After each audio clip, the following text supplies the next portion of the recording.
Saudara Raffi Catur Okta Mulya, salah satu korban meninggal dunia Pondok Pesantren Al-Qausini Sidoarjo yang ambruk dimakamkan di Jember, Jawa Timur pada Kamis pagi. Korban baru pertama kali mondok dan 3 bulan belajar di lembaga pendidikan agama.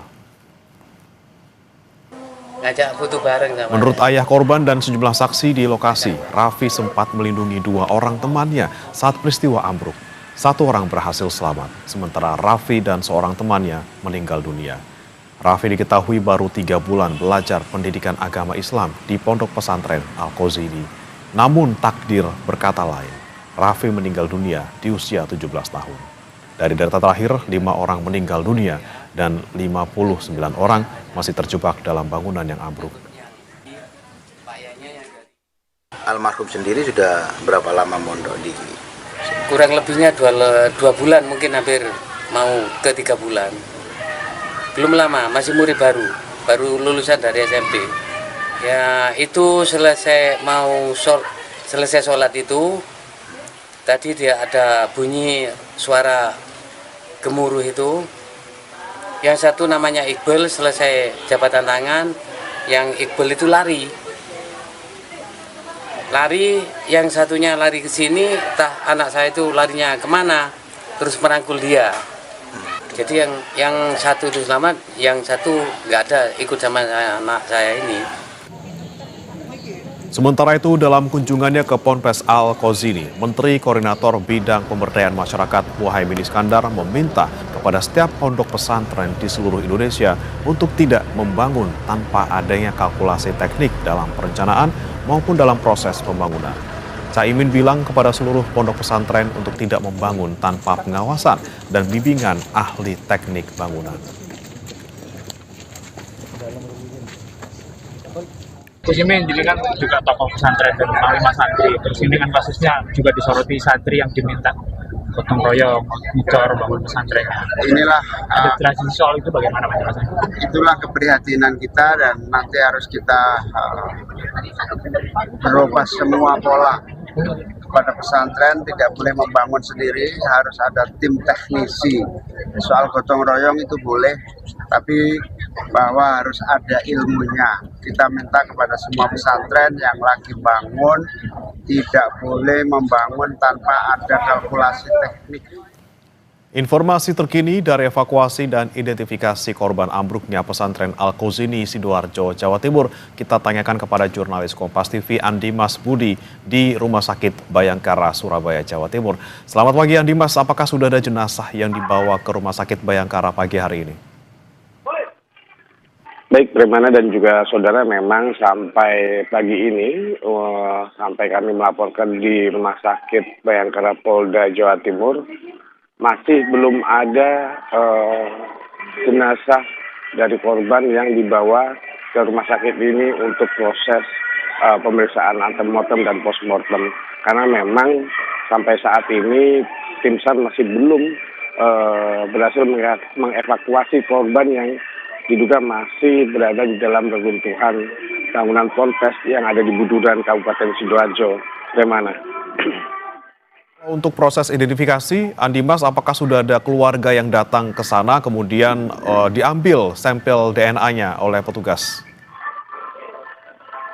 Iya, bagaimana terkait untuk pengambilan sampel DNA dari keluarga para korban ataupun para santri memang sudah dilakukan secara bertahap di posko antemortem yang sebelumnya masih berada di posko lokasi dekat pondok pesantren.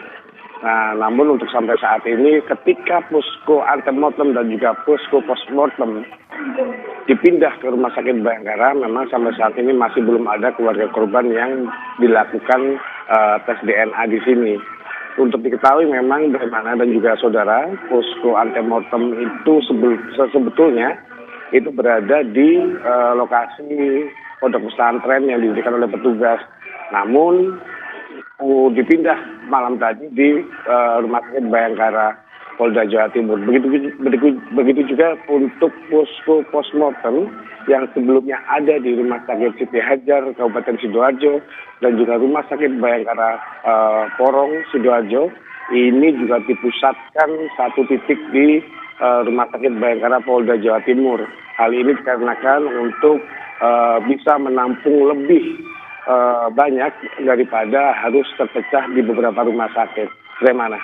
Oke, bagaimana kemudian persiapan dari Rumah Sakit Bayangkara sendiri untuk menampung tadi ada posko-posko yang didirikan di sejumlah tempat dan bagaimana kemudian mereka menyiapkan menerima lebih dari 50 jenazah yang kemungkinan akan dievakuasi beberapa hari ke depan? Iya, terkait persiapan untuk menampung bila nantinya ditemukan para korban ini dalam kondisi tidak selamat, pihak dari Rumah Sakit Bayangkara maksud kami sudah menyiapkan beberapa lokasi ataupun tempat untuk pemeriksaan jenazah, baik itu untuk di postmortem yang ada di bagian belakang Rumah Sakit Bayangkara. Ada beberapa tempat yang sudah disediakan oleh pihak Rumah Sakit Bayangkara, sementara itu juga rencananya setelah ini untuk di halaman Rumah Sakit Bayangkara di bagian belakang, tempatnya di posko pusat antemortem dan juga postmortem, akan didirikan beberapa tenda untuk nantinya keluarga korban menunggu dari hasil pemeriksaan oleh petugas. Bagaimana? Baik, persiapan sudah dilakukan oleh pihak Rumah Sakit Bayangkara. Terima kasih Andi Bas Budi melaporkan langsung dari Rumah Sakit Bayangkara, Surabaya, Jawa Timur. Selamat bertugas kembali.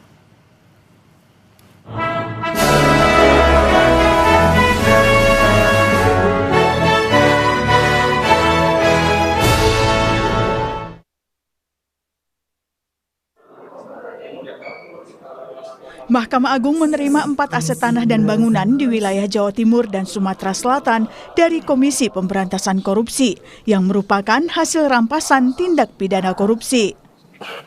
Penyerahan aset ditandai dengan pelaksanaan penandatanganan berita acara serah terima barang milik negara atau BMN antara Sekretaris Mahkamah Agung Sugianto dan Wakil Ketua KPK Ibnu Basuki Widodo di Gedung Mahkamah Agung Jakarta.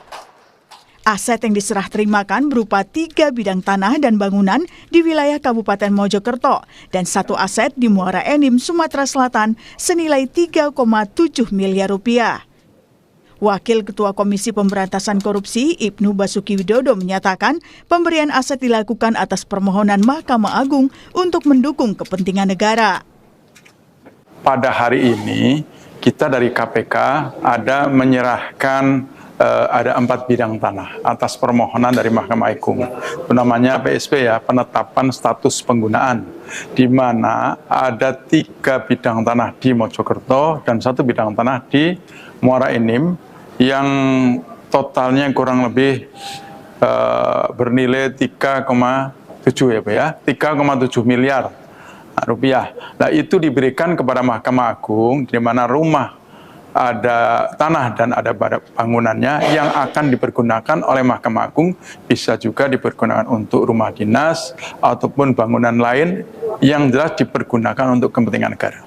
Dan ini diperbolehkan terhadap barang-barang yang statusnya sudah ditentukan di dalam putusan hakim yang telah memperoleh kekuatan hukum tetap. Kemudian dieksekusi dan atas permohonan Mahkamah Agung kita mohonkan kepada Menteri Keuangan, ya, Menteri Keuangan di mana yang menetapkan bahwa status itu dapat diberikan kepada Mahkamah Agung adalah dari Menteri Keuangan. Kemudian dari KPK selaku pemilik menyerahkannya kepada Mahkamah Agung untuk dapat dipergunakan sebagaimana mestinya. Kegiatan ini turut dihadiri Kepala Kantor Wilayah Direktorat Jenderal Kekayaan Negara DKI Jakarta, Dodo Dwi Handoko, Direktur Pelacakan Aset Pengelolaan Barang Bukti dan Eksekusi Komisi Pemberantasan Korupsi, serta para kepala biro di lingkungan Badan Urusan Administrasi Mahkamah Agung. Diharapkan infrastruktur ataupun fasilitas-fasilitas yang ada bisa meningkatkan integritas peradilan dan dapat mencapai peradilan yang agung sesuai amanat undang-undang.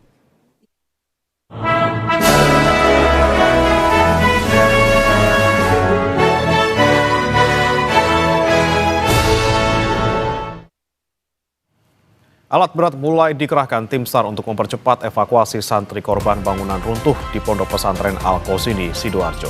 Bagaimana evakuasi ini akan dilakukan dan bagaimana pula pendampingan bagi keluarga santri yang masih belum ditemukan? Kami hadirkan pembahasannya usai jeda berikut saudara bersama rekan saya Adisti Larasati.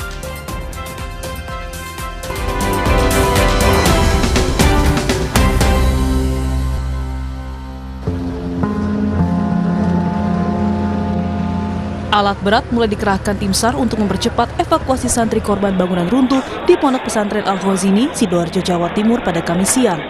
Penggunaan alat berat berupa kren atau derek dilakukan untuk menjangkau santri yang masih tertimbun reruntuhan. Keputusan ini dibuat usai tim SAR gabungan menyatakan tidak menemukan lagi tanda-tanda kehidupan di bawah reruntuhan. Kepala BNPB Lejen Suharyanto mengatakan evakuasi menggunakan alat berat sudah mendapat persetujuan dari orang tua dan keluarga korban. Akhirnya tim gabungan memutuskan untuk masuk tahap berikutnya.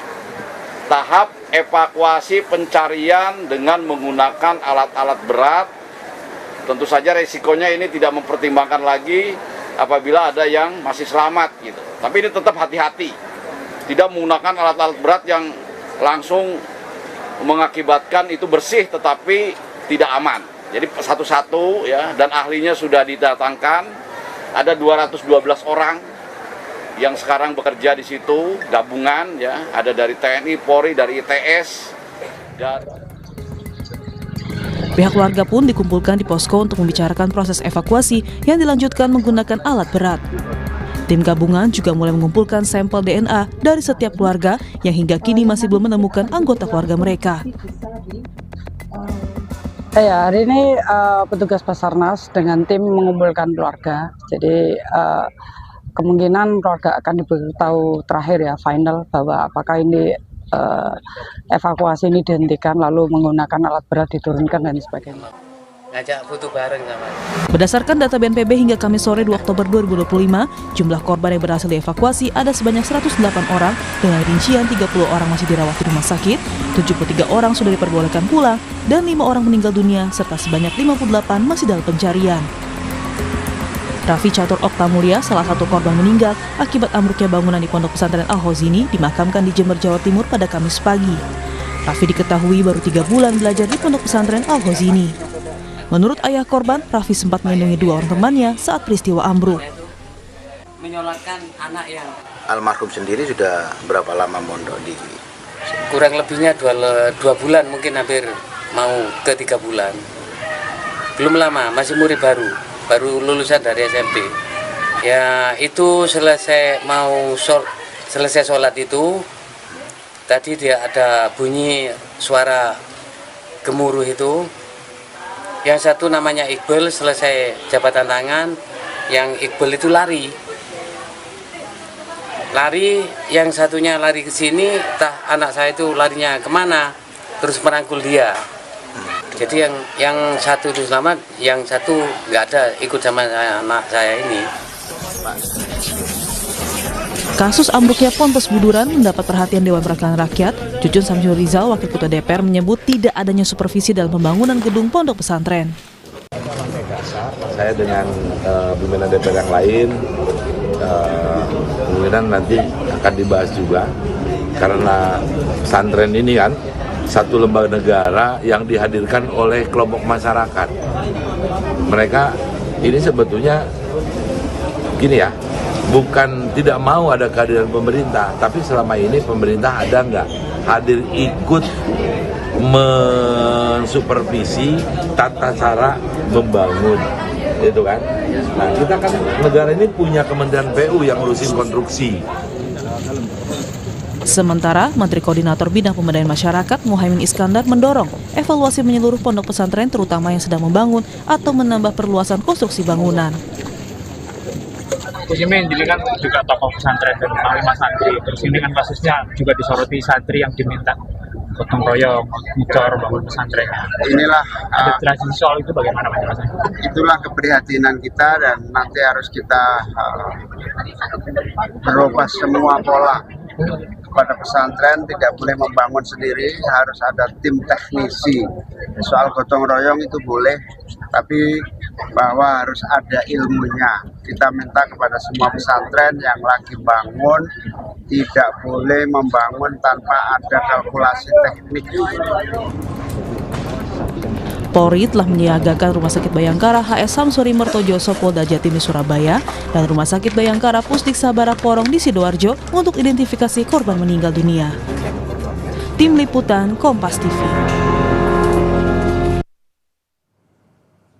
Saudara, alat berat mulai dikerahkan tim SAR untuk mempercepat evakuasi santri korban bangunan runtuh di Pondok Pesantren Al-Khozini, Sidoarjo, Jawa Timur pada Kamis siang. Penggunaan alat berat berupa crane atau derek dilakukan untuk menjangkau santri yang masih diduga tertimbun reruntuhan. Lantas seperti apa proses evakuasi korban reruntuhan bangunan Pondok Pesantren Al-Khozini dan bagaimana pula langkah selanjutnya PBNU untuk mengantisipasi hal serupa terjadi kembali? Kita bahas bersama dengan Kepala Subdirektorat Pengarahan dan Pengendalian Operasi Bencana dan Kondisi Membahayakan Manusia Basarnas melalui sambungan daring. Sudah bergabung Bapak Emi Freezer, kemudian ada pengurus RMI PBNU Gus Ulun Nuha. Selamat pagi, Assalamualaikum Bapak-Bapak. Selamat pagi, waalaikumsalam warahmatullahi wabarakatuh. Ya, saya mau ke Basarnas dulu, Pak Emir. Pak Emir, ini kalau kita lihat ya, dari Pak Emi, dari informasi terbaru, total ada berapa korban yang sampai saat ini masih terjebak dalam reruntuhan bangunan Ponpes Al-Khozini ini, Pak Emi? Baik, terima kasih. Kalau kita merujuk kepada berbagai referensi yang dapat kami jadikan sebagai dasar untuk pengumpulan data, bahwasannya memang masih sekitar 58 lagi yang masih dalam pencarian. Namun, untuk kepastian apakah ke-58 ini berada di dalam bangunan yang runtuh, itu yang masih menjadi sebuah pertanyaan besar. Namun yang dapat kami pastikan adalah 7 dari sekian banyak terduga yang masih jebak di dalam adalah sebanyak 7 itu yang berada di lantai dasar.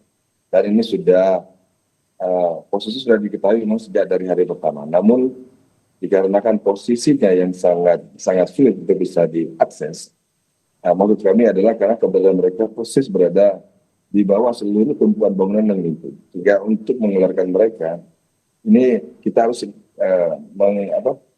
menggeser dari semua beban yang ada pada bangunan yang itu tersebut. Nah, dengan kondisi seperti ini yang menjadi tantangan yang sangat krusial bagi kami untuk segera dapat memberikan aksi bagaimana untuk selain dari yang 7 ini dari korban yang tersisa lainnya untuk segera dapat diketahui. Apakah memang keberadaan mereka berada di dalam, ataukah kita berharap mereka sebenarnya tidak berada di dalam. Mengingat data yang selamat dan tidak termasuk yang berdasarkan informasi dari rumah sakit, ini masih ada beberapa yang tidak bisa tercover, baik dari pihak pondok pesantren maupun dari pengamatan masyarakat sekitar yang ada di pondok pesantren tersebut. Ini kan tantangannya tadi Anda harus mengatakan ini harus diangkat dulu betonnya begitu ya, beton-beton cornya ini diangkat menggunakan kren. Saya sempat mendengar dan juga melihat begitu ya, sempat ada getaran yang kemudian rawan runtuh lagi begitu ya. Benar atau tidak dalam proses? Betul sekali. Karena ini pola runtuhannya berbentuk pancake ya, atau seperti berbentuk pancake itu maksudnya seperti apa? Pancake itu adalah tumpukan. Jadi kita bisa bayangkan bangunan 4 lantai kemudian hancur atau gagal dari sebuah konstruksi penyangga, menyebabkan bangunan menjadi jatuh berlapis. Dan pada saat posisi jatuh berlapis ini berbagai pola tercipta, namun sebagian besar polanya itu adalah pola pancake kalau di dalam istilah bangunan runtuh yang dipahami selama ini merupakan pola runtuhan yang memiliki tingkat kesulitan tertinggi, di mana ditambah dengan kondisi bahwa peruntukan dari lantai dasar ini adalah ruang terbuka atau seperti tempat beribadah yang dimana tentu sangat minim dengan benda-benda lain yang bisa menyangga. Karena dia bentuknya adalah musola. Di kita muslim ibadah kita adalah dengan cara duduk dan berdiri. Jadi tidak ada furniture, tidak ada barang-barang lainnya yang sifatnya sewaktu itu dapat menyangga walaupun beban berat masih bisa memberikan celah kecil. Kita sebut void space. Ya, lanjut. Sebelumnya SAR sempat menyebut bahwa penyebab runtuhnya bangunan Pondok Pesantren Al-Khozini ini karena kegagalan konstruksi. Bisa dijelaskan apa yang dimaksud dengan kegagalan konstruksi ini? Baik, secara istilah sederhana yang dapat kami sampaikan adalah bahwa konstruksi penyangga dari bangunan ini yang memang mengalami kerusakan atau hancur. Dan ini kami tidak mengklaim secara sepihak. Namun ini berdasarkan kajian dari civil engineer, rekan-rekan kami dari ITS dan juga dari Dinas Pekerjaan Umum yang memang dari lokasi sendiri sudah melakukan kajian pengamatan secara langsung dan juga melihat secara langsung bahwa pada unsur-unsur penopang bangunan ini yang mengalami kegagalan sehingga tidak mampu menahan struktur secara keseluruhan, dan mereka meyakini bahwa tubuhnya ini secara bertahap walaupun dalam waktu yang cepat, di mana kegagalan terutama dimulai dari kegagalan pada bagian posisi atas. Kejatuhan secara tiba-tiba ini menyebabkan bebanan berlebihan sehingga akhirnya secara bertahap rubuh sampai ke bagian bawah, di mana sebagian besar santri sedang melaksanakan sholat asar. Oke, saya mau ke Gus Ulun. Gus Ulun, ini kan disebutkan tadi sudah dijelaskan salah satu penyebabnya adalah memang utamanya kegagalan konstruksi. Nah, dari pihak RMI sendiri, begitu ya, PBNU, bagaimana sebenarnya selama ini pengawasan dan juga pembinaan terhadap pondok pesantren? Kalau tidak salah di Indonesia saja ada lebih dari 34.000 pondok pesantren, dan yang paling banyak adalah di wilayah Jawa Barat dan juga Jawa Timur. Salah satunya ya ini tadi di wilayah Sidoarjo. Gus Ulun. Ya, Mbak Disti, lebih tepatnya lebih dari 38.000 pesantren, dan 28.000-nya itu adalah pesantren yang secara self declare itu mengaku berafiliasi ke Nahdlatul Ulama. Nah, apa yang sudah kita lakukan selama ini, kemarin sudah saya sampaikan di acara Sapa Pagi Kompas TV bahwa kami sudah melaunching namanya standar pesantren Nahdlatul Ulama, di mana salah satu pilarnya adalah standar infrastruktur. Tentu butuh waktu untuk mensosialisasikan sekaligus juga mengawal pesantren-pesantren bertransformasi khususnya dalam bidang infrastruktur. Karena bayangkan 28.000 pesantren yang berafiliasi ke NU ini sudah berdiri, bahkan ada yang 2 abad, Mbak Disti. Sudah berdiri lebih dari 2 abad begitu ya. Dan sebagaimana kemarin sudah saya sampaikan juga bahwa pesantren itu tumbuh bukan dari sebuah proyek dengan anggaran yang sudah lengkap, tertata dan sebagainya, tetapi tumbuh dari keswadayaan ya, dari kesukarelawanan, di mana ada kiai yang alim, kemudian orang-orang yang kepengen menuntut ilmu datang, secara otomatis infrastruktur itu merupakan bagian dari infrastruktur bertumbuh. Nah, tentu dengan adanya kejadian ini menjadi tambahan dorongan semangat kita untuk mengakselerasi proses transformasi, khususnya transformasi infrastruktur ini, Mbak Disti. Oke, launching program standarisasi itu setelah insiden ini atau sebelum insiden ini? Dan sebelumnya. Jadi standar pesantren ini merupakan salah satu program utama dan arahan dari Ketua Umum sejak 3 tahun yang lalu. Sejak 3 tahun yang lalu? Ya, begitu beliau dilantik sebagai Ketua Umum, langsung menugaskan kepada kami di RMI PBNU yang merupakan Asosiasi Pesantren NU untuk membuat governance terhadap pesantren kita. Tentu dalam tanda kutip, karena berbeda dengan sekolah yang berada di bawah kendali mutlak negara atau sebuah lembaga. Pesantren sekali lagi adalah simbol dan gambaran kesukarelawanan dan keswadanaan dari masyarakat yang ingin membuat anak-anaknya pintar ngaji, begitu Mbak Desti.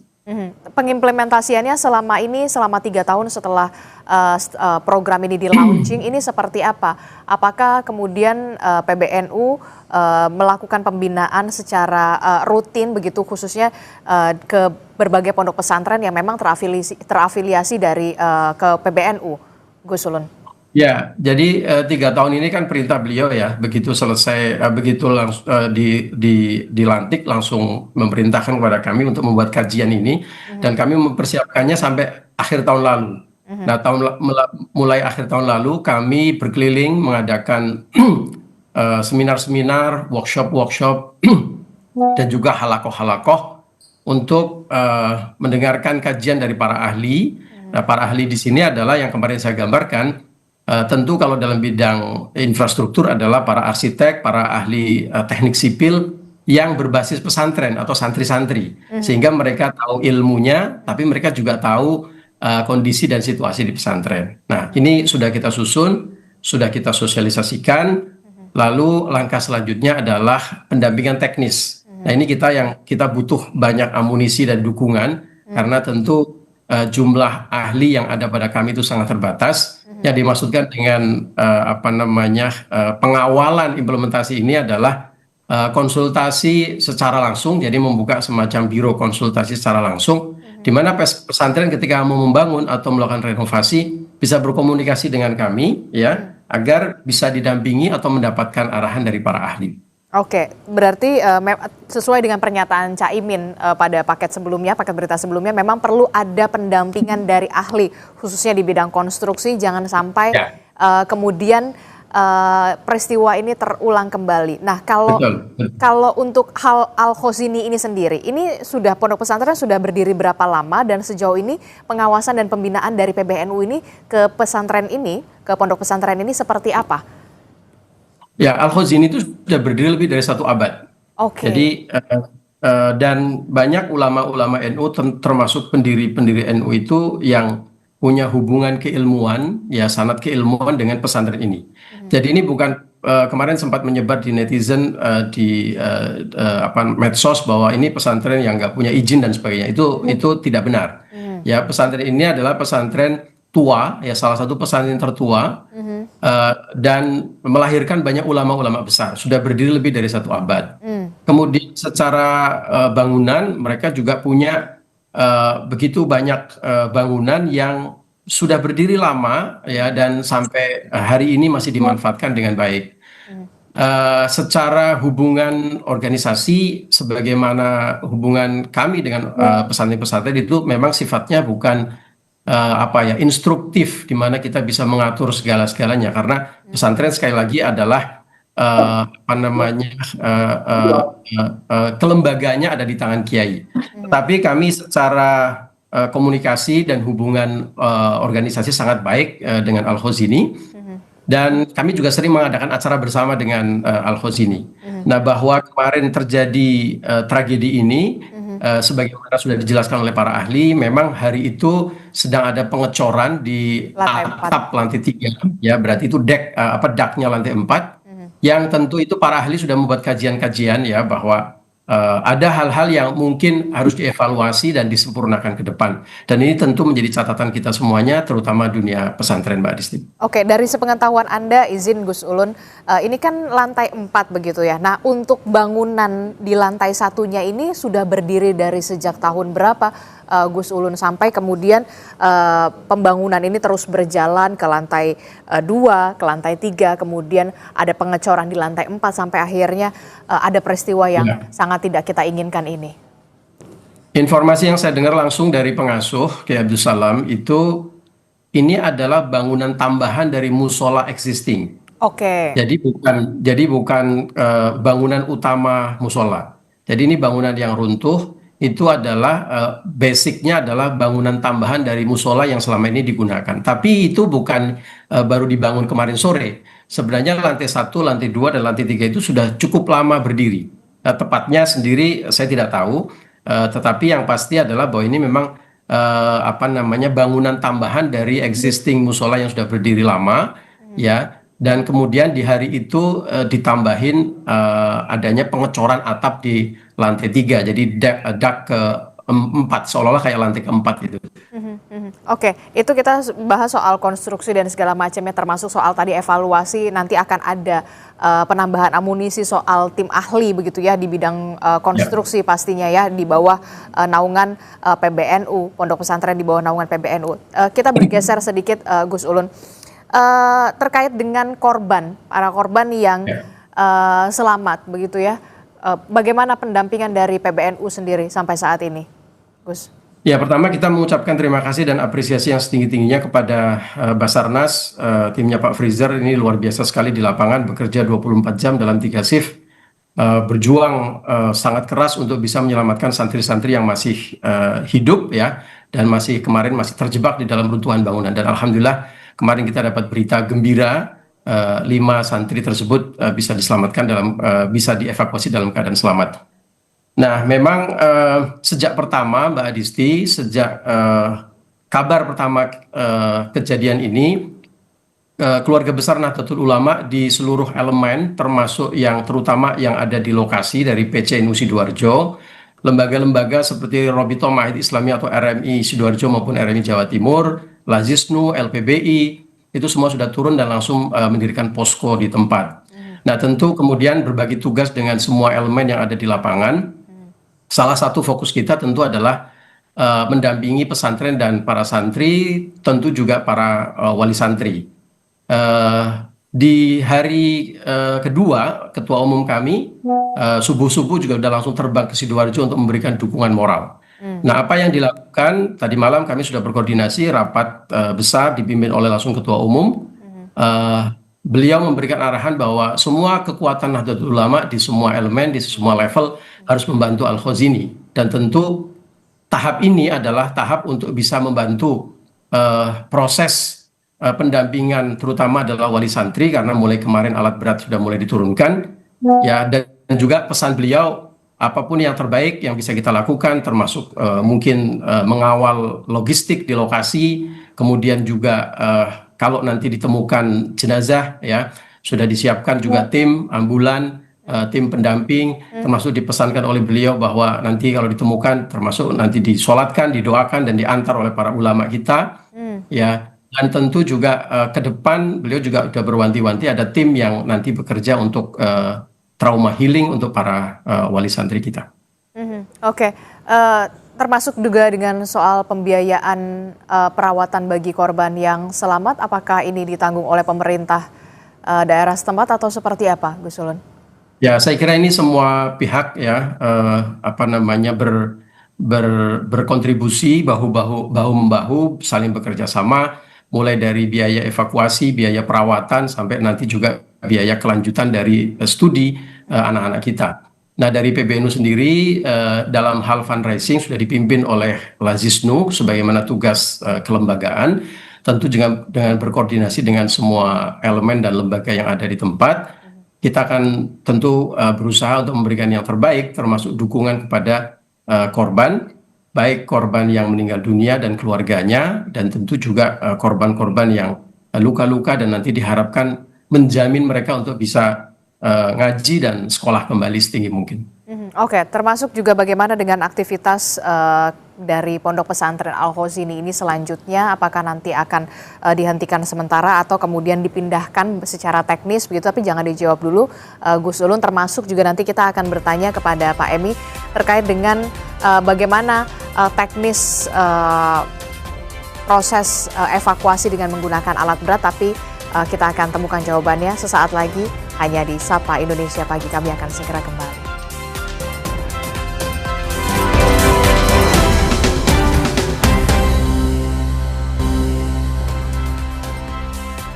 Saudara, hari ini tim SAR gabungan masih terus melanjutkan proses evakuasi dengan menggunakan alat berat pasca runtuhnya bangunan Ponpes Al-Khazini di Sidoarjo, Jawa Timur. Dan untuk mengetahui bagaimana informasi terkini dari evakuasi dengan menggunakan alat berat di Pondok Pesantren Al-Khazini di Sidoarjo, Jawa Timur, kita akan tanyakan langsung pada jurnalis Kompas TV. Sudah ada Alfian Rahman dan juga juru kamera Cilmi Ardianto Fani di sana. Selamat pagi Alfian. Alfian, bisa Anda informasikan dari data terbaru atau pantauan Anda terbaru bagaimana proses evakuasi dengan menggunakan alat berat? Apakah sudah ada korban yang terevakuasi di pagi hari ini, Alfian? Ya, selamat pagi Adisti dan juga saudara. Memang pantauan kami di lapangan hingga pagi ini belum ada penambahan jumlah korban yang berhasil dievakuasi dari reruntuhan musola Ponpes Al-Khazini Buduran Sidoarjo sendiri. Namun yang dapat informasikan, tadi kami mendapatkan data dari posko gabungan yang ada di TKP begitu, bahwa memang dari data kemarin 59 yang belum dapat diketahui keberadaannya, satu sudah berhasil diketahui keadaannya karena berhasil mengevakuasi diri pada waktu kejadian, namun tidak sempat melapor kepada pihak posko maupun pihak pondok pesantren, dan itu mengubah data sementara hingga saat ini dari 59 korban yang belum berhasil dievakuasi menjadi 58 korban yang sudah berhasil dievakuasi. 58 korban yang belum dievakuasi maksud kami, Adisti dan juga saudara. Untuk proses evakuasi sendiri kami terus memantau dari pukul 11.30 kemarin setelah dinyatakan proses evakuasi dilakukan dengan bantuan alat berat. Begitu proses evakuasi pertama menggunakan kren. Fungsi kren ini sendiri untuk mengangkut atau mengangkat begitu puing-puing besar yang berada di lantai atas yang sudah rubuh. Dalam hal ini ada berarti lantai 3 ini proses pembersihan menggunakan kren hingga dini hari tadi. Informasi kami dapatkan dari tim yang bertugas, tim SAR Surabaya sendiri, proses menggunakan kren sudah dihentikan sementara, begitu beralih menggunakan proses alat berat yaitu ekskavator breaker. Ekskavator breaker ini sendiri fungsinya untuk mengeruk dan untuk menghancurkan beton-beton besar yang menjadi salah satu akses masuk utama dalam proses evakuasi korban yang ditargetkan hari ini. Begitu ada dan juga saudara sudah akan mendapatkan hasil karena dari identifikasi dan juga asesmen, termasuk juga reasesmen yang dilakukan secara berkala sejak kemarin dari hari keempat. Begitu ada dan juga saudara, memang teridentifikasi ada beberapa korban yang tertimbun itu berada di runtuhan paling bawah. Kalau kita bisa gambarkan, ada juga saudara, di TKP sendiri oleh tim SAR dibagi menjadi 4 bagian atau 4 sektor. Ada sektor A1, A2, A3, dan A4. Dan rata-rata kemarin memang yang masih proses evakuasi ada berada di sektor A1 dan juga A2. Ada yang ditemukan meninggal dan ada juga yang ditemukan selamat, itu berada di sektor A1 dan A2. Sementara untuk proses evakuasi menggunakan alat berat ini, Adis dan saudara, akan berfokus juga pada sektor A4 atau sektor baru yang diprediksi ada banyak dugaan korban begitu yang ada di sektor A4 ini. Namun untuk menuju sektor A4 ini harus membuka akses terlebih dahulu, baik itu dari sektor A1 maupun sektor A2 ya. Dan ini yang masih terus dilakukan oleh tim evakuasi yang bekerja terus-menerus, Adis dan juga saudara. Termasuk juga di malam hari. Informasi yang kami dapatkan ada sekitar 30 truk begitu yang disiapkan untuk proses pengangkutan dari puing-puing bangunan menjauhi dari TKP. Adisti. Ya, baik, terima kasih informasi jurnalis Kompas TV Alfian Rahman dan juga juru kamera Cilmi Ardianto Fani melaporkan langsung dari Pondok Pesantren Al-Khozini, Sidoarjo, Jawa Timur. Itu artinya masih ada 58 korban yang diduga masih tertimbun reruntuhan bangunan Ponpes. Kami akan update lagi informasi terkininya dari sana nanti. Kita melanjutkan kembali dialog kita di Sapa Indonesia Pagi, bagaimana evaluasi yang harus segera dilakukan baik itu dari pemerintah pusat maupun juga dari pondok pesantren, Kementerian Agama, PBNU salah satunya. Jangan sampai peristiwa ini kembali terulang begitu ya. Saya masih bersama dengan dari PBNU, Gus Ulun, dan juga dari SAR, sudah ada Pak Emi, Pak Fraser. Saya ke Gus Ulun dulu. Gus Ulun, bagaimana dengan kegiatan dari pondok pesantren? Apakah kemudian dihentikan sementara dan kedepannya akan seperti apa? Dipindahkan dulu atau bagaimana, Gus Ulun?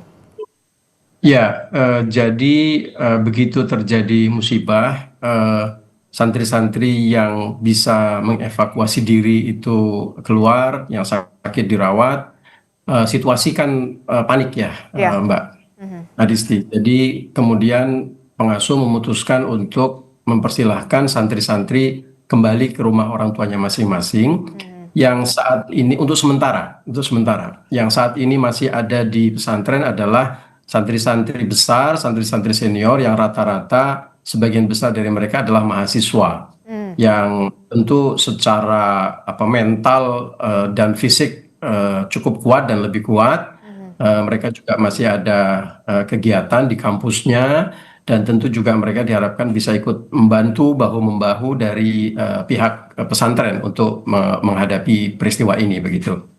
Nah, ke depan tentu nanti ada kebijakan khusus dari pengasuh.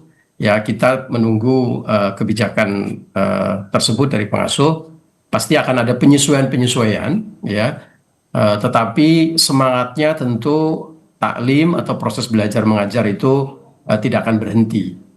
Nanti tentu dengan bekerja sama dan dengan arahan para ahli, para petugas, ya, para pejabat terkait, pesantren tentu akan kembali membangun proses akademiknya, proses taklimnya, ya, agar tidak juga mengorbankan pendidikan untuk santrinya. Total santri Al-Khozini itu lebih dari 1.500, Mbak, yang itu mulai dari usia sekolah menengah sampai perguruan tinggi. Nah, tentu bukan barang yang mudah, bukan perkara yang mudah kalau kemudian dipindahkan. Nanti malah menjadi masalah baru, ya. Jadi akan ada proses evaluasi, pasti akan ada proses pembangunan kembali, tetapi juga proses belajar mengajar harus berlanjut, menyesuaikan dengan kondisi dan situasi di lapangan, dan tentu arahan dari para ahli dan para petugas yang ada. Oke, saya mau ke Pak Emi. Pak Emi, tadi mendengar informasi dari jurnalis Kompas TV di lapangan, begitu ya, diperkirakan korban ini banyak di sektor A1 dan juga A2. Saya ingin tahu juga, untuk fokus pencarian terhadap korban ini, benarkah difokuskan di lantai dasar A1, A2, atau seperti apa fokusnya, Pak Emi? Baik, Mbak Dikti, terima kasih. Seperti saya sampaikan di awal tadi, bahwasannya memang yang sudah diketahui itu memang berada di sektor A2. Sementara di A4 itu adalah dugaan besar, mengingat dari pola runtuhan ini kan sangat sedikit beberapa celah kecil yang dapat tercipta akibat penumpukan beban berlipat yang ada di. Nah, kemudian proses saat ini yang kami lakukan adalah ada dua kegiatan, namun tidak bisa berjalan secara bersamaan. Dalam satu sisi kami tidak bisa melaksanakan proses evakuasi apabila proses pemindahan puing ini berlangsung. Sehingga salah satu kegiatan harus berjalan dan salah satu kegiatan tidak ada berjalan dalam waktu yang bersamaan, mengingat risiko pada pola runtuhan ini sangat tidak stabil secara signifikan. Gerakan sedikit saja dapat mempengaruhi pola kuncian dari runtuhan. Dan apabila yang terjadi dikhawatirkan adalah bila ada intervensi getaran yang tidak terkendali, baik itu dari prosesi pengangkatan ataupun pada prosesi pembuatan akses untuk evakuasi dari korban yang terjebak itu sendiri, tidak dengan menggunakan perhitungan yang matang, dikhawatirkan adalah menyebabkan bergesernya poin-poin kunci dari pola-pola runtuhan yang terjadi. Jadi semua di sini. Ini yang kami khawatirkan. Dan memang kalau kita merujuk kepada fungsi dari bangunan ini adalah musola, di mana waktu dan pelaksanaan ibadah sholat asar, dan sebagian besar terkonsentrasi pada posisi di lapisan atau di tingkat yang terbawah. Oke. Dan siap. Oke, berarti kami ingin konfirmasi kembali, saat ini proses difokuskan di A1, A2, dan juga kemungkinan adanya di A4, begitu ya? Ya, betul. Ya, betul, A1, A2, dan juga A4. Melihat situasi dan juga kondisi konstruksi yang ambruk seperti ini, tadi Anda mengatakan ini cukup sulit dan sangat sulit, begitu ya, bukan cukup sulit, sangat sulit. Butuh waktu berapa lama? 1 pekankah? Atau 10 hari atau seperti apa untuk bisa kemudian mengangkut atau mengangkat puing-puing beton yang cukup besar ini? Baik, Pak Rizky. Target kami dari keseluruhan tim dan tentu juga masyarakat dan keluarga ini bisa cepat tersebut. Namun kembali lagi kami tekankan bahwa prinsip kehati-hatian ini menjadi prioritas kami dalam pelaksanaan evakuasian.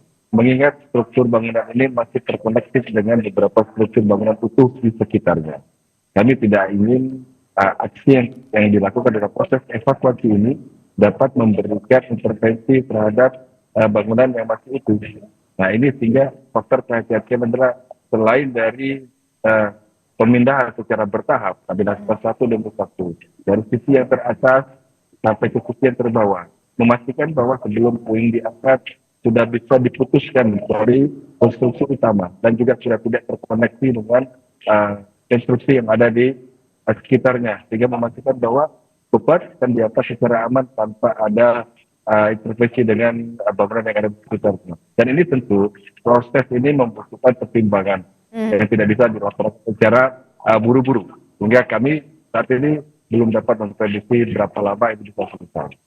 Namun paling tidak perkiraan progres harian yang dapat kami dapat capai adalah targetnya sekitar 20-25% dari proses ini. Insya Allah kami mohon dukungan dari semua pihak untuk bisa diberikan kemudahan dan juga bisa diberikan kelancaran dalam proses pemindahan puing untuk dapat membuka akses seluas-luasnya dalam mencapai korban yang diperkirakan masih terjebak ataupun yang sudah dipastikan sudah ada, namun harus memindahkan dulu beban yang ada di atas. Oke, proses ini dilakukan secara bertahap, begitu ya, tidak bisa dilakukan secara terburu-buru dan tentu saja tetap mengutamakan kehati-hatian. Fokusnya adalah saat ini untuk mencari korban begitu yang berada di lantai 1, lantai 2 dan juga kemungkinan yang masih berada di lantai 4 begitu ya, yang saat itu berada di lantai 4. Saya mau ke Gus Ulun. Gus Ulun, bagaimana kemudian kehadiran negara sejauh ini dalam hal pembinaan, pengawasan yang dilakukan Kementerian Agama dalam hal ini untuk pondok pesantren, dan kedepannya koordinasi seperti apa yang diharapkan dari PBNU soal pembinaan dan juga pengawasan kepada pondok pesantren yang ada di seluruh Indonesia pastinya, Gus Ulun? Ya, saya kira negara sudah hadir sangat baik dan kita tentu dari pesantren mengucapkan terima kasih dan apresiasi yang setinggi-tingginya. Salah satu milestone yang sangat berharga adalah ketika Undang-Undang Pesantren tahun 2019 diundangkan, dan tentu ada produk-produk hukum di bawahnya. Perhatian pemerintah sangat tinggi kepada pesantren, tapi tentu sekali lagi jumlah pesantren itu sangat banyak, yang terdaftar saja itu 38.000 Mbak lebih, itu yang terregister. Kami meyakini ada lebih banyak lagi pesantren yang tidak terregister, ya for any reason ya, banyak hal karena masalah administratif dan sebagainya. Itu artinya proses pembinaan dan pendampingan itu juga butuh muscle yang betul-betul kuat begitu.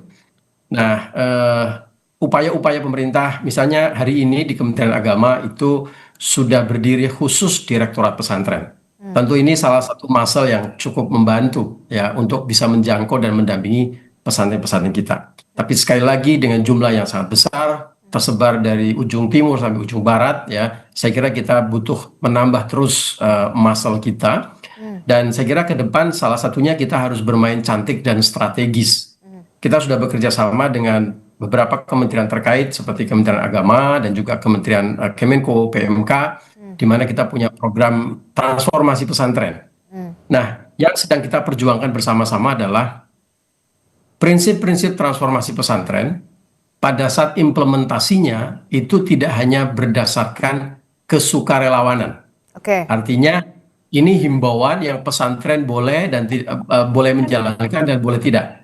Ke depan kita berharap ini harus ada governance, di mana harus ada penekanan kepada pesantren, ada reward and punishment. Kalau Anda melakukan transformasi pesantren, katakanlah misalnya dalam bidang infrastruktur, karena transformasi pesantren ada 6 pilar, Mbak Adisti, salah satu pilarnya adalah infrastruktur, maka pemerintah atau semua pihak bisa memberikan reward. Sebaliknya kalau tidak bertransformasi, ya risikonya adalah pesantren bisa mendapatkan dalam tanda kutip punishment. Nah ini yang masih jadi PR kita bersama. Contoh implementasi yang paling sederhana misalnya soal fasilitasi atau bantuan-bantuan pemerintah dan pihak-pihak lain kepada pesantren. Kami berharap ke depan, PBNU berharap ke depan ya mengajak kementerian dan lembaga yang punya perangkat-perangkat ke sana untuk bisa disiplin membuat aturan. Misalnya, hanya pesantren yang melakukan transformasi pesantren yang berhak untuk mendapatkan bantuan dari pemerintah. Pemerintah tidak bisa membubarkan pesantren, tetapi pesantren harus menerima dalam tanda kutip resikonya. Kalau tidak bertransformasi, maka akses bantuan negara menjadi lebih terbatas. Nah, itu semacam konsep reward and punishment-nya kepada pesantren kita. Oke. Itu yang kita usulkan. Usul yang sangat bagus, saya juga sepakat dengan apa yang Anda katakan begitu ya. Harus ada reward and punishment. Jadi jangan sampai kemudian bantuan-bantuan saja dari pemerintah, tapi standarisasinya begitu ya sering dilewatkan begitu, tidak diikuti begitu ya oleh pondok pesantren. Kalau kita lihat banyak sekali pondok pesantren juga yang dalam tanda kutip ya grade-nya juga bagus, grade A begitu ya, yang sudah standarnya sudah bagus sekali begitu. Saya ke Pak Emi dulu, Pak Emi terakhir. Pak Emi. Ya, Pak Emi, tadi kita sudah membahas soal evakuasi dan segala macam. Nanti akan seperti apa teknisnya ketika ada korban yang ditemukan, prosesnya dihentikan dulu sementara atau seperti apa? Baik, terima kasih Mbak. Jadi pada saat proses pemindahan ini, kemudian terlihat sudah ada korban yang bisa diakses, maka proses kerja dari alat berat yang terpilih ini tentu akan dihentikan dahulu, di halt, kemudian di standby-kan. Kemudian mode berubah ke proses evakuasi.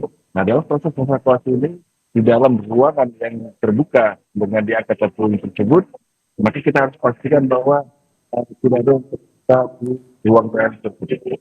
Kemudian setelah proses evakuasi ini berhasil, maka dipastikan dahulu sebelum ditinggalkan oleh tim evakuasi untuk dilanjutkan kepada mode pengambilan pada puing-puing berikutnya. Nah, ini yang seperti yang kami sampaikan tadi bahwa bertahap. Jadi mode pemindahan dengan mode evakuasi ini sinergi. Pada saat pemindahan puing, maka tim evakuasi standby di luar ring, di luar dari perimeter. Lalu kemudian pada saat ditemukan korban, maka kendaraan alat berat ini akan di hold dahulu, kemudian diposisikan ke posisi standby. Kemudian yang bergerak masuk adalah tim evakuasi. Ini berjalan seperti ini terus dengan fase on off seperti ini, sehingga dipastikan mudah-mudahan dengan metode ini kita bisa memastikan keselamatan dari personil sendiri dan juga keselamatan terkait dengan lingkungan di sekitar kejadian. Oke. Kita harapkan proses evakuasi berjalan lancar begitu ya, pengangkatan puing-puing dari runtuhan bangunan agar seluruh korban yang masih belum ditemukan ini bisa ditemukan, dan tentu saja harus ada evaluasi secara total dan juga menyeluruh dari seluruh pondok pesantren yang ada di Indonesia. Jangan sampai kemudian peristiwa semacam ini kembali terulang yang tidak kita inginkan sama sekali. Terima kasih Kepala Subdirektorat Pengarahan dan Pengendalian Operasi Bencana dan Kondisi Membahayakan Manusia Basarnas, Pak Emi Fraser, bergabung bersama kami, dan juga pengurus Rabit Ma'ahid Islamiyah RMI PBNU Gus Ulun Nuha telah bergabung bersama kami. Sehat selalu Bapak-Bapak. Assalamualaikum. Selamat pagi. Waalaikumsalam warahmatullahi wabarakatuh. Terima kasih Pak Adi. Terima kasih Pak Fraser. Ya, terima kasih. Saudara.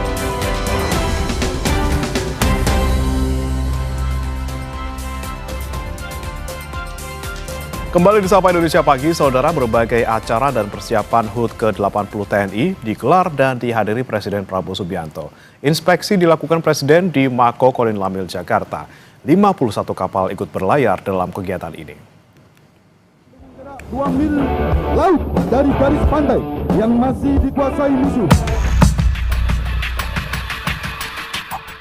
Teluk Jakarta menjadi saksi kesiapan kapal-kapal perang TNI Angkatan Laut yang mengikuti parade dalam rangka Presidential Inspection. Presiden Prabowo Subianto mengecek kapal perang sebagai bentuk kesiapan kapal TNI Angkatan Laut, baik dari segi alutsista dan kesiapan personel. Presiden pun ikut berlayar menggunakan KRI Dr. Rajiman Widyodiningrat 992 yang berlayar di Teluk Jakarta selama kurang lebih 2,5 jam. Total ada 51 kapal yang berlayar mengikuti inspeksi Presiden ini. Tidak hanya unsur kapal perang, tapi juga disertakan unsur kapal angkatan darat, bakamla, dan nelayan.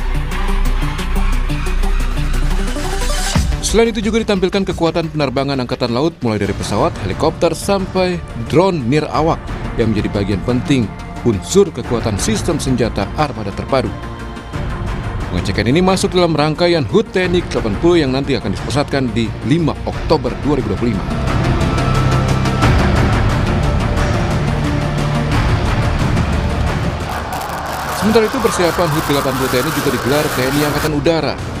Dalam aksi demo udara, TNI Angkatan Udara akan menampilkan berbagai jenis pesawatnya, mulai dari pesawat tempur, pesawat angkut, helikopter, dan penampilan Jupiter Aerobic Team.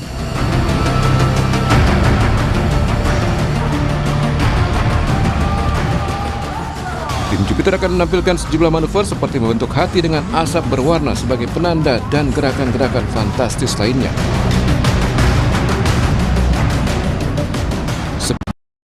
Sebelumnya, beberapa pesawat TNI Angkatan Udara sudah berlatih manuver di atas Monas yang menjadi lokasi puncak peringatan HUT ke-80 TNI. Tim Liputan, Kompas TV.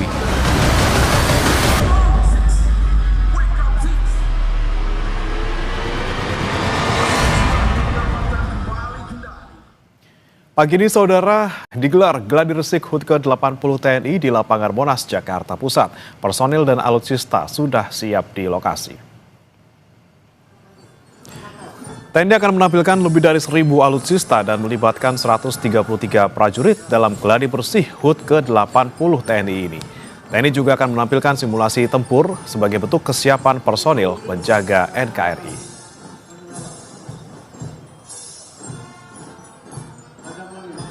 Dan bagaimana, saudara, persiapan jelang perayaan HUT ke-80 TNI yang digelar pada 5 Oktober mendatang? Kita akan sapa jurnalis Kompas TV Eril Wiranata bersama juru kamera Yohan Bagja dari lapangan Monas, Jakarta Pusat. Selamat pagi, Eril. Dari gladi resik kali ini seperti apa Anda melihat rangkaian acara yang akan berlangsung di tanggal 5 nanti? Ya, Brimana dan saudara, hari ini gladi bersih yang dilakukan dalam menyambut hari ulang tahun TNI yang ke-80 yang tepatnya nantinya akan berlangsung pada tanggal 5 Oktober akan dilakukan, maksud saya adalah sudah dilakukan saat ini dalam rangkaiannya yang dimana dalam gladi upacara. Dan selain itu juga dikatakan bahwa hari ini akan dilakukan secara sepenuhnya, mulai dari gladi upacara, kemudian juga gladi bersih dari defile pasukan, lalu parade alutsista yang dimana alutsista ini akan dipamerkan sebanyak ribuan lebih alutsista yang dimiliki akan dihadirkan. Lalu kemudian juga dalam hari ini juga ratusan ribu personil juga hadir, baik dari Angkatan Darat, Udara, ataupun Laut. Dan mungkin jika dilihat saat ini masih berlangsung dari gladi upacara yang dilakukan di Monas pada pagi hari ini, dan nantinya juga akan dilakukan berbagai macam agenda, mulai dari simulasi pertempuran darat yang dimana nantinya akan dari pasukan-pasukan elit baik Angkatan Darat, Udara, dan Laut. Dan selain itu juga tidak hanya dari simulasi pertempuran darat saja, melainkan juga tadi saya sudah melihat dari pertempuran udara yang dilakukan. Dan selain itu juga ada atraksi dari tim Jupiter, kemudian juga dari tim Raja Wali yang menghiasi dari langit Indonesia. Dan selain itu juga pada kali ini gladi bersih langsung dipantau dari Panglima TNI yang hadir pada hari ini. Dan di mana memang pada agenda HUT TNI ke-80 yang akan berlangsung tanggal 5 Oktober mendatang mengangkat tema yaitu adalah TNI Prima, TNI Rakyat Indonesia Maju. Yang dimana dalam hal ini juga nantinya pada agenda gladi bersih ini akan diakhiri dengan doa bersama, tentu saja untuk dalam melancarkan kegiatan HUT gladi bersih TNI ke-80. Bagaimana? Ya, Eril, selain tadi ada simulasi, kemudian ada juga atraksi gitu ya. Acara apa saja yang bisa dinikmati masyarakat di tanggal 5 nanti? Ya, bagaimana, tentu saja nantinya tanggal 5 Oktober masyarakat dapat hadir yang dimana agenda kali ini gratis. Sehingga seluruh masyarakat baik yang di Jakarta ataupun di sekitarnya ataupun siapapun saja masyarakat yang memiliki waktu luang bisa hadir secara langsung. Yang dimana nantinya pada parade alutsista ini nantinya masyarakat akan bisa menaiki dari alutsista yang ada seperti tank, lalu kemudian kendaraan rantis milik TNI yang dimana nantinya mereka akan hadir yang dapat dinikmati secara langsung. Dan selain itu juga nantinya akan ada musisi-musisi ternama yang hadir untuk mengisi atau memeriahkan dari hari ulang tahun TNI yang ke-80. Dan selain itu juga akan memamerkan berbagai macam alutsista yang seperti yang saya katakan, ribuan alutsista yang dimiliki oleh TNI yang dimana dapat dinikmati oleh seluruh masyarakat sehingga dapat hadir pada tanggal 5 Oktober mendatang. Bagaimana? Baik, terima kasih Eril Wiranata dan juga juru kamera Yohan Bagja melaporkan langsung dari kawasan Monas, Jakarta Pusat. Selamat bertugas kembali. Jangan beranjak saudara, kami akan kembali dengan informasi. Meski stok bensin habis, swasta masih menolak membeli BBM dari Pertamina. Salah satu alasannya adalah kandungan etanol. Sebenarnya apa yang dimau swasta? Ada apa dengan standar kualitas BBM Pertamina sampai ditolak? Benarkah margin impor juga jadi penyebab alotnya kesepakatan? Kenapa Menteri SDM tak langsung saja membuka keran impor bagi swasta? Kompas Bisnis akan mengulasnya usai jeda bersama rekan saya Putri Oktaviani.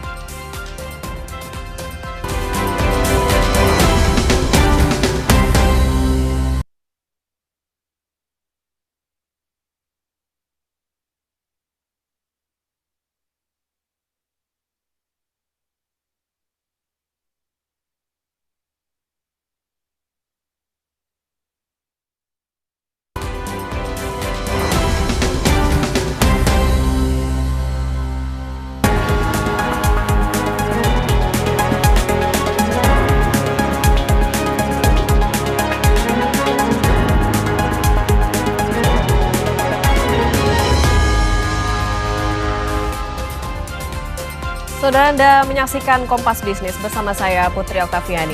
SPBU swasta yang stok BBM-nya kosong masih enggan beli BBM mentah milik Pertamina. Salah satu alasannya ialah kandungan etanol yang menjadi kendala.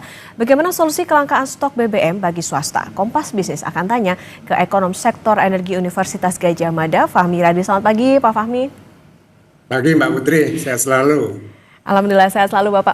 Pak Fahmi, etanol ini kan jadi salah satu alasan secara awam Pak. Apa sih sebetulnya fungsi etanol dalam BBM? Benarkah itu bisa menurunkan kinerja mesin motor atau juga mobil?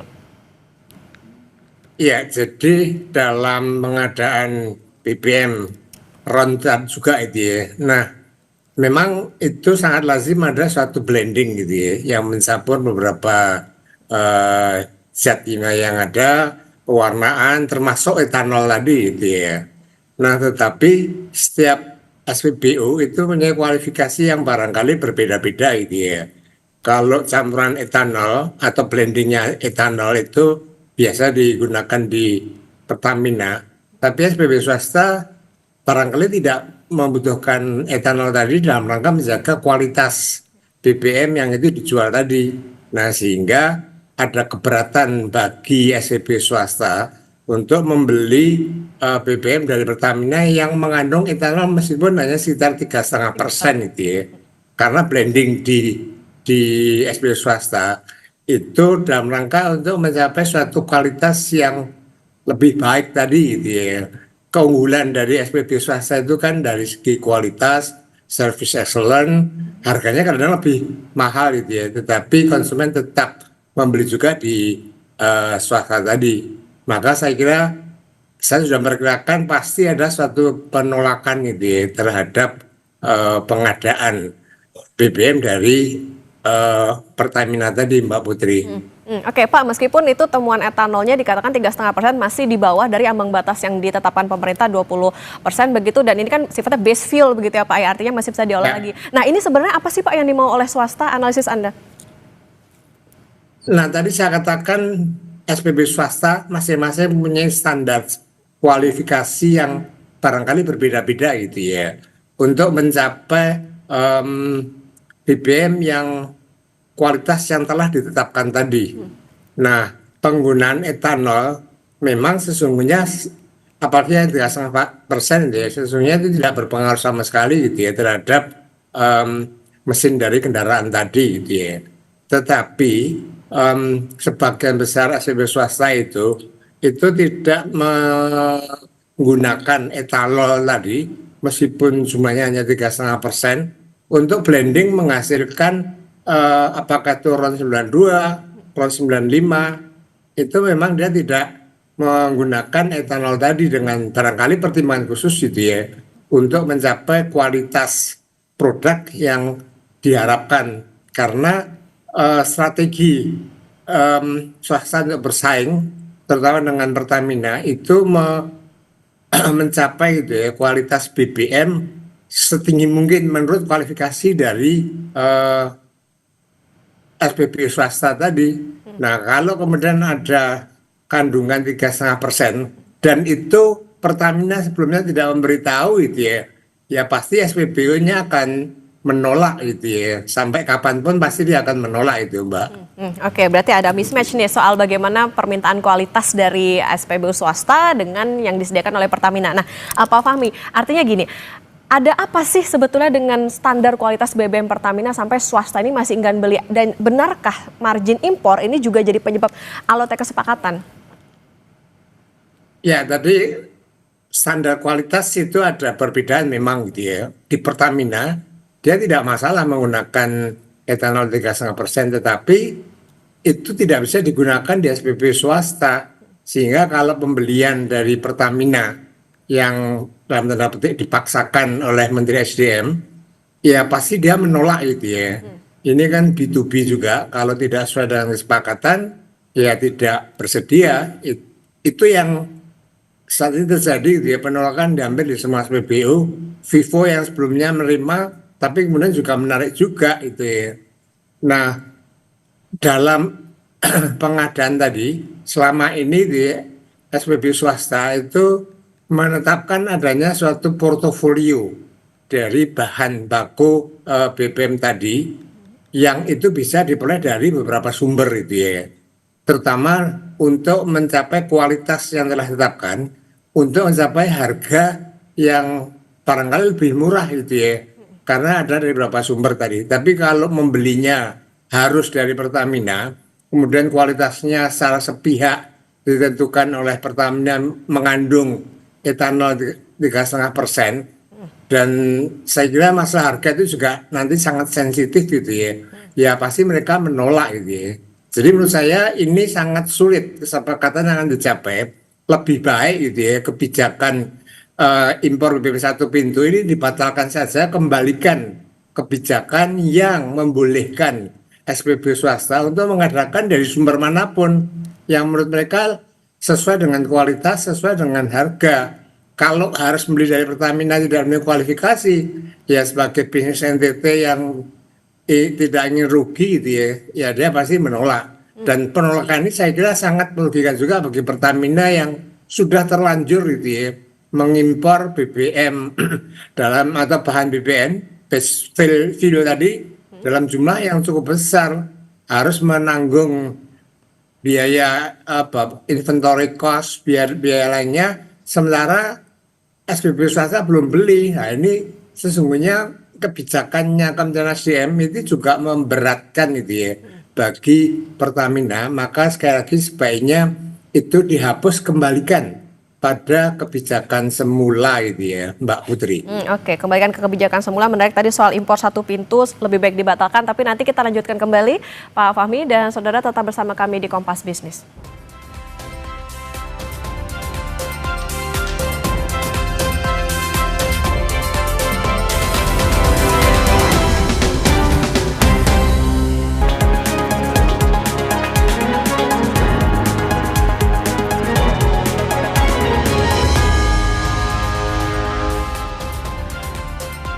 Saudara, meski stok BBM sudah habis, swasta masih enggan beli BBM Pertamina. Salah satu alasannya adalah kandungan etanol BBM Pertamina.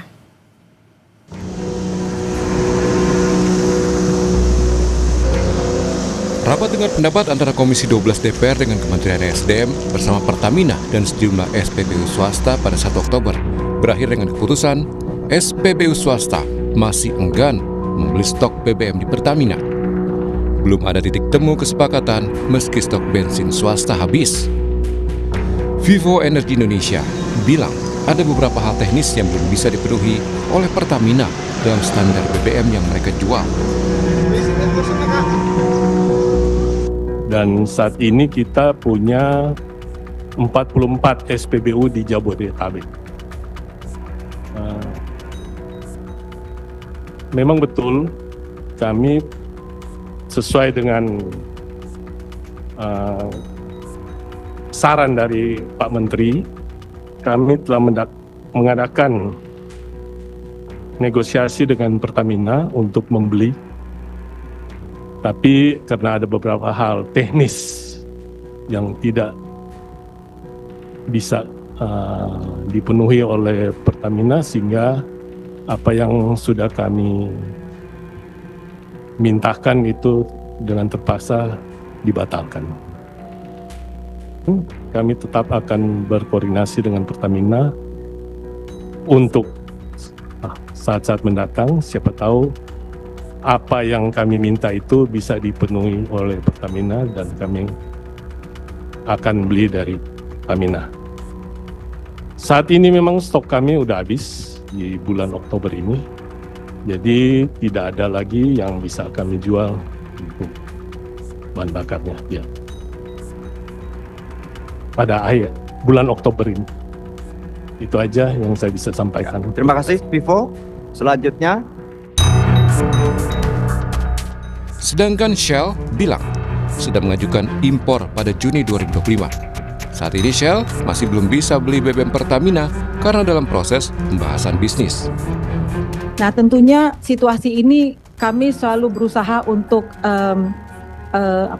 yang kami hindari.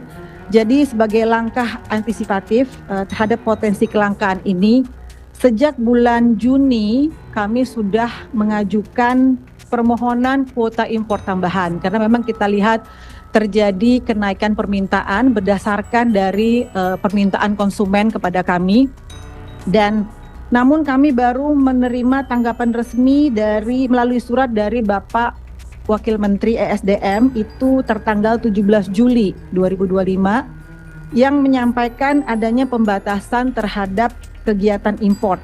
Jadi terkait adanya pembatasan importasi, mungkin seperti Bapak Ibu ketahui, surat tersebut mengatakan bahwa import saat ini dibatasi hanya 10% di atas penjualan dari tahun 2024. Awalnya Pertamina bersedia menyediakan produk SE, tetapi akhirnya setelah mendengar kekhawatiran kami, akhirnya Pertamina bersedia menyediakan produk dalam bentuk base fuel dan kami sangat mengapresiasikan hal tersebut. Saat ini kami masih dalam pembahasan B2B sesuai dengan anjuran dari Bapak Menteri terkait pasokan impor base fuel saat ini sedang berlangsung. Sementara itu, Wakil Direktur Utama Pertamina Patraniaga, Ahmad Muhtasyar, bilang salah satu yang menjadi kendala dalam kerjasama antara swasta dan Pertamina yakni kandungan etanol pada BBM murni atau base fuel milik Pertamina. Isu yang disampaikan kepada rekan-rekan SPBU ini adalah mengenai konten. Kontennya itu ada kandungan etanol.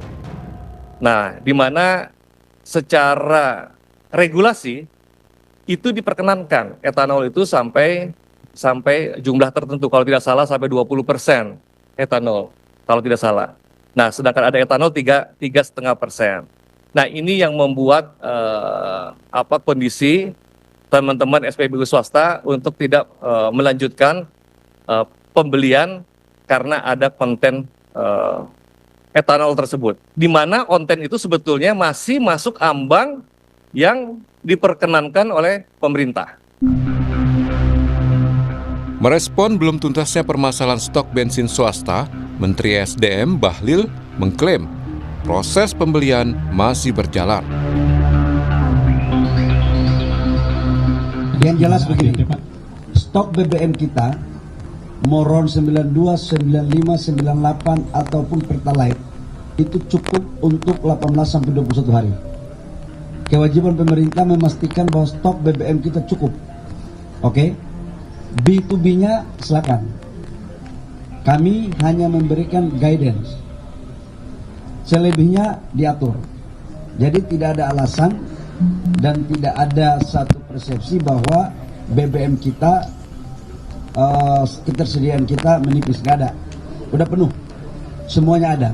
Kuota impornya pun kita sudah berikan sesuai dengan apa yang disampaikan sebelumnya. Sudah sejak Agustus stok BBM swasta langka. Peristiwa ini juga sempat terjadi pada awal tahun dan saat ini pemerintah membatasi impor BBM oleh swasta hanya dari angka penjualan terakhir, bukan dari angka impor sebelumnya. Kikuen, Tim Liputan, Kompas TV. Saudara, kita akan melanjutkan perbincangan bersama dengan ekonom sektor energi Universitas Gadjah Mada, Fahmi Radi. Pak Fahmi, kita lanjutkan kembali. Tadi kita bahas terakhir soal bagaimana ketentuan dari impor BBM ini.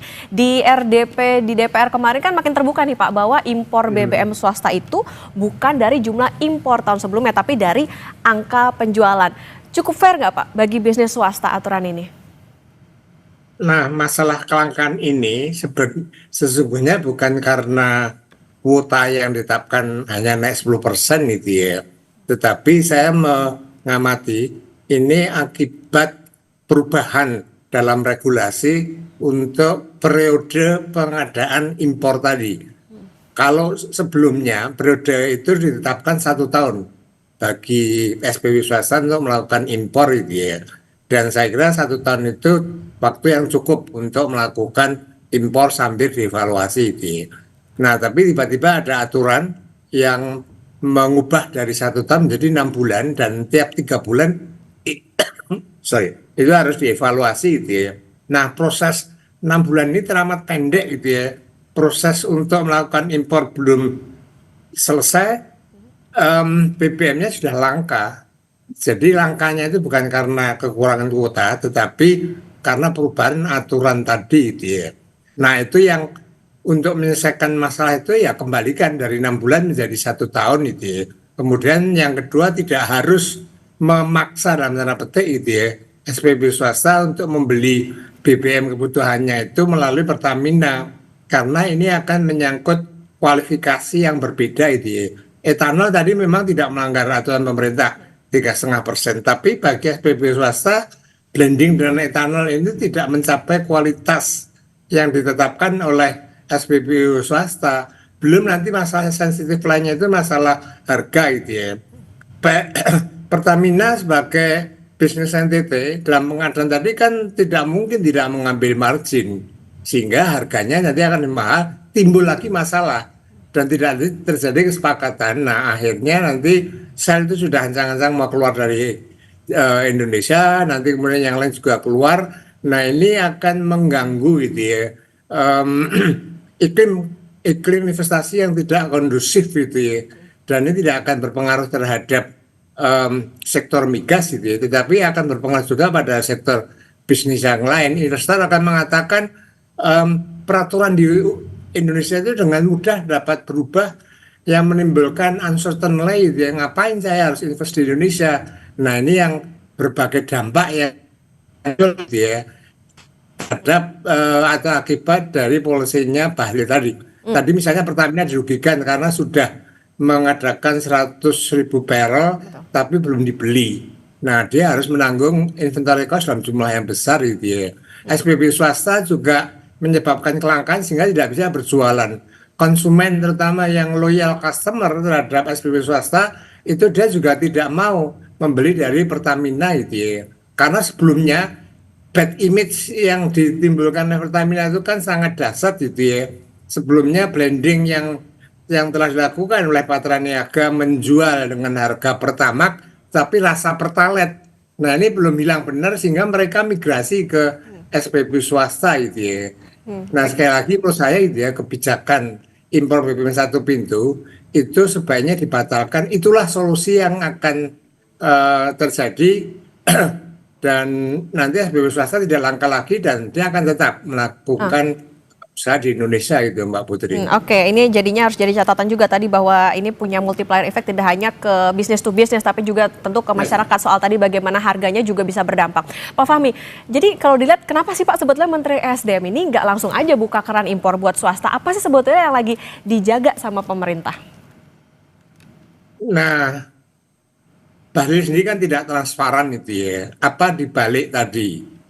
Ada beberapa pihak analisis itu menuduh bahwa ini akan diarahkan menjadi monopoli bagi Pertamina. Karena dianggap sebagai komoditas publik yang harus dikuasai negara melalui Pertamina tadi.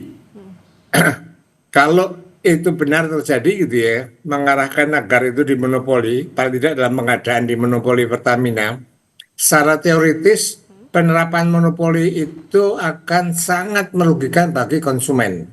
Karena konsumen tidak punya pilihan untuk membeli dari mana, hanya dari Pertamina itu ya. Nah, kalau tidak ada pilihan tadi, maka Pertamina bisa seenaknya, bisa menetapkan harga di atas harga pasar, tidak perlu mencapai kualitas tertentu, karena toh akan laku, itulah monopoli itu ya. Jadi kalau benar motivasi kebijakan tadi untuk monopoli, saya kira ini tidak benar juga, dan ini pada dasarnya akan merugikan konsumen itu ya. Nah, kemudian yang kedua, ini ada kaitannya, ini analisis gitu ya, ada kaitan dengan pengadaan minyak yang sesuai kesepakatan dengan Amerika gitu ya. Karena perubahan tarif tadi, Indonesia harus membeli sejumlah komoditas impor, dan yang bisa dilakukan itu adalah BBM migas gitu ya. Nah, kalau beli hanya untuk kebutuhan Pertamina, maka kesepakatan itu tidak dapat dipenuhi. Oleh karena itu kemudian memaksa itu ya swasta untuk membeli melalui Pertamina, sehingga pembelian Pertamina ke Amerika tadi itu sesuai dengan kesepakatan dengan pemerintah Amerika, sehingga memperoleh tax 19% tadi. Nah, kalau itu terjadi saya kira nggak benar juga itu ya. Ini justru mengorbankan kepentingan dalam negeri untuk kepentingan Amerika. Nah, ini barangkali yang perlu penjelasan itu ya oleh Menteri Bahlil, apa sih tujuannya dalam pembatasan impor ini, atau apa tujuannya dalam impor kebijakan impor satu pintu itu, Mbak Putri. Oke, baik lagi bagaimana soal transparansi dari Menteri SDM juga nih, soal kenapa sih atau alasannya gitu ya, kenapa harus impornya jadi satu pintu, karena ini juga tadi punya multiplier effect. Pak Fahmi, Ketua Komisi 12 ini menarik juga Bambang Patijaya tetap mendorong kolaborasi antara swasta sama Pertamina. Berharapnya pelaku usaha ini nggak nerapin standarnya terlalu tinggi. Ini kayaknya jadi lucu juga nih, karena dibacanya gimana sih, apakah emang standar bisnis di Indonesia di bawah standarnya dunia? Ya, tadi standar kualitasnya setiap SPBU kan memang berbeda-beda gitu ya. Dan SPBU swasta itu mempunyai standar kualitas yang tinggi, karena itu merupakan komponen untuk bersaing tadi gitu ya. Jadi agar bisa bersaing dengan Pertamina. Pertamina ini kan jumlahnya kan banyak sekali yang mengepung SPBU swasta. SPBU swasta sekitar 5%, sehingga terlalu berat kalau untuk bersaing dengan SPBU Pertamina itu ya. Nah, oleh karena itu agar bisa menarik sebagian konsumen tadi, maka strategi yang digunakan oleh swasta adalah standar kualitas yang itu cukup tinggi gitu ya. Barangkali berdasarkan standar dunia barangkali, yang itu berbeda dengan standarnya Pertamina tadi. Nah, harapannya dengan kualitas yang tinggi itu bisa menarik konsumen yang selama ini ada di Pertamina. Nah, apalagi kemarin kasus Pertamax rasa Pertalite ini juga menyebabkan migrasi tadi. Nah, itu yang kemudian dipertahankan oleh SPB swasta, sehingga pada saat pengadaan ada etanol 3,5% saja masih jauh di bawah standar yang ditetapkan negara, mereka menolak karena akan mengganggu dalam blending untuk mencapai kualitas tertentu tadi gitu ya. Jadi ya SPBU harga mati untuk mencapai kualitas tadi. Kalau tidak terpenuhi dari Pertamina ya mereka nggak beli, bahkan kalau perlu tutup gitu ya. Nah, ini yang barangkali harus didengarkan juga oleh Menteri SDM gitu ya. Untuk mengubah kebijakan tadi perlu ada semacam cost and benefit analysis gitu ya, sehingga tidak hanya untuk kepentingan-kepentingan sesaat itu ya, Mbak Putri. Oke, karena itu tadi ya Pak ya, karena masyarakat pun juga melihat bagaimana kualitas yang mereka beli dengan cost yang mereka keluarkan, tentu ingin punyanya BBM-nya justru yang berkualitas untuk diisi ke kendaraan masing-masing. Ini tentu harus menjadi catatan bahwa sebaiknya ya diperhitungkan lagi soal bagaimana impor satu pintu ini. Kemudian tadi juga harusnya pemerintah juga melihat bagaimana ini punya multiplier effect, termasuk juga ke bagaimana kepastian dan iklim bisnis yang ada di Indonesia. Terima kasih Ekonom Sektor Energi Universitas Gadjah Mada Pak Fahmi Radi sudah bersama di Kompas Bisnis. Saya selalu Pak Fahmi. Pak Putri, mudah-mudahan bermanfaat. Selamat siang. Selamat pagi Bapak. Ya, Saudara, Sapa Indonesia Pagi masih akan kembali usai jeda, tetaplah bersama kami.